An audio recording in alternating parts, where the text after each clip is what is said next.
So what we're going to do now is look at the rather special property of transition metals, and that is magnetism. How this comes about and the different types of magnetism that we see displayed by transition metals. As you'll recall from when we looked at NMR, anything that is a spinning charged particle will have a corresponding magnetic moment. So we get these when we see unpaired charged particles. In the case of NMR, it was when we had unpaired nucleons. With magnetism, it's where we're talking about unpaired electrons. So we have different types of magnetism, diamagnetic properties and paramagnetic properties. And all the differences in these are talking about the presence of unpaired or paired electrons. If something is paramagnetic, it must have at least one unpaired electron. What this means is that the way that the electron spins will align with a magnetic field differs. If it's diamagnetic, it will align anti-parallel to the magnetic field that we see here. And if it is paramagnetic, then the poles of the electrons will align parallel with the magnetic field. So diamagnetic compounds will be very weakly repelled by a magnet, whereas paramagnetic compounds will be attracted to a magnet. We will also talk about ferromagnetic complexes. The effect of this means that it can warp the magnetic field lines by a differing degree. So with transition metals, what we see is that some of these have magnetic properties, and you may remember that this was one of the properties that could not be explained by the standard bonding model that we use for metallic bonding. So these substances can be classified according to their response to an external magnetic field, as we were mentioning just before. Diamagnetic, okay, these have a property of all materials due to orbital motion of the electrons, so all electrons, so every material has this. It is a weak opposition to the applied field, okay, which is the one that we see on the lower right-hand side of our diagram. Paramagnetism only occurs in substances, single atoms or ions, which have unpaired electrons. This is stronger than diamagnetism, and it produces a magnetization proportional to the applied field and in the same direction. So the stronger the field, the stronger the magnetism, and it will be in the same direction. Ferromagnetism is the largest effect that we see in terms of magnetism in transition metals. It occurs when there are many unpaired electrons, and it produces a magnetization greater than the applied field.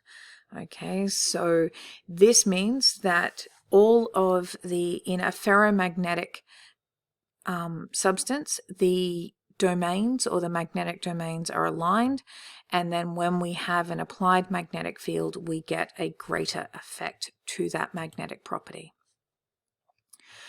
Ferromagnetism is seen in substances that you would consider to be magnetic. Okay, so iron, nickel, and cobalt, these are all things that if we put a magnet onto them, it would stick to. Okay, they have unpaired d electrons and these unpaired d electrons in many of the atoms line up with parallel spins to form what we call domains. So a non-magnetic material has no organization whatsoever, no domains, whereas a magnetic material will have domains, but they are not lined up. And something that is a magnet, all of those domains are aligned in the same direction. So if it has magnetic domains so we have these regions of aligned parallel spins, when we have magnetic domains and we put them into a magnetic field, all of those domains will line up. If the magnetism remains after the external, with ferromagnetism, the magnetism will remain after the external field is removed due to the interactions of the unpaired electrons. And this is how we see things being able to be magnetized. So if things like steel, pins or nails, if they're exposed to a magnetic field for a long period of time, all the domains in those will align and they will become magnetic themselves, and how we can magnetize the end of screwdrivers and things like that so the nails stick to them. With paramagnetism, transition metals and their complexes will often show paramagnetism, so it's only iron, the ones we were mentioning just before, iron, nickel and cobalt, that show ferromagnetism. Paramagnetism is present in the majority of other transition metals. This is due to the unpaired electrons that we see in those d subshells.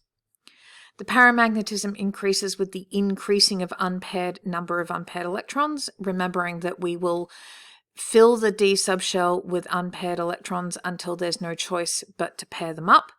So with increasing number of unpaired electrons, we get greater paramagnetism. This means it will increase from left to right across the periodic table, reaching a maximum at chromium where we have the half filled, and then decreases again as we go back and pair each of those electrons up in their electron configuration.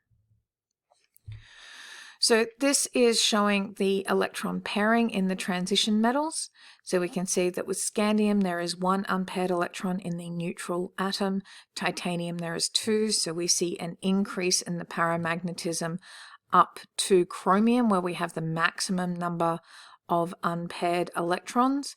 Then with manganese we'll start to see it slightly decreasing, and then it decreases down, remembering that iron, nickel and cobalt were the ones that could have ferromagnetism. They tend to have domains with organized unpaired electron regions. So substances with unpaired electrons are substances with only paired electrons are diamagnetic, so that would be zinc because it has filled subshells. Substances with unpaired electrons are paramagnetic, and then we have our ferromagnetic, which are substances that can be magnetized as the domains align, and that is our iron, nickel and cobalt. That's it for the magnetic properties of transition metals.